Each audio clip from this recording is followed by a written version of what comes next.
Možda ćete večeras leći u krevet osjećajući se bezbrižni, jer svi mi volimo sigurnost unutar naša 4 zida, ali ništa vas ne može spasiti od noćnog terora.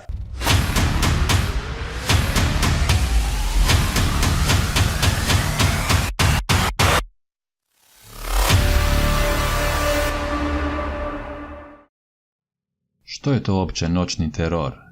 To je poremećaj u snu kojeg ne treba miješati sa noćnim morama. Noćne more su dječja igra u usporedbi sa noćnim terorom. Pogađa 17% sve djece i u odrasloj dobi se nastavlja u jednom slučaju na 20 ljudi.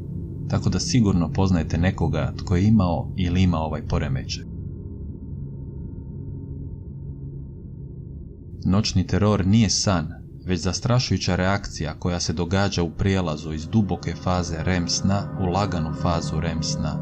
Vaš mozak se u tom stanju nalazi na pola puta, između budnoga stanja i spavanja.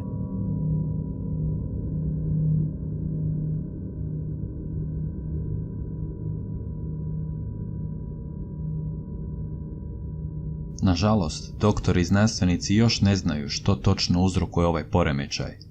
Obično to pripisuju stresu i nedostatku sna. U nekim studijama čak spominju genetske predispozicije. U svakom slučaju, to je slaba utjeha za ljude koji prolaze kroz ove probleme, kao što možete vidjeti na ovim snimkama. Iako su kod svih ljudi simptomi jako slični, kod nekih su ipak izraženija agresivna stanja, nekontrolirano deranje, mahanje rukama i nogama, čak i panično hodanje u snu, koje može biti izuzetno opasno.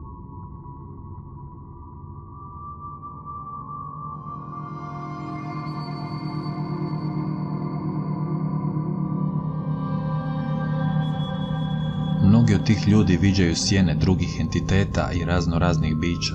Osjećaju prisutnost nečega ili nekoga zlokobnog.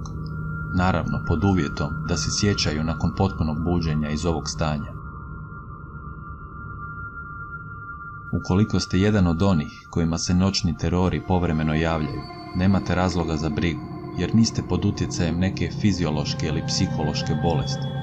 Ipak, ukoliko vam se noćni terori javljaju često ili gotovo svaku noć, vrijeme je da se posavjetujete sa stručnjakom, jer vam vaša podsvijest možda pokušava skrenuti pažnju na problem koji možda imate.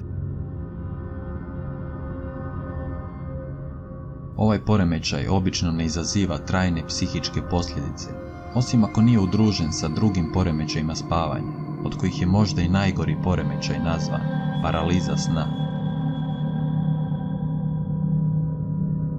A paraliza sna je nešto potpuno drugačije i zlokobnije. O toj temi ćemo porazgovarati u nekom drugom videu. A što je stvarni uzrok ovome poremećaju i da li je on stvarno samo psihičke prirode?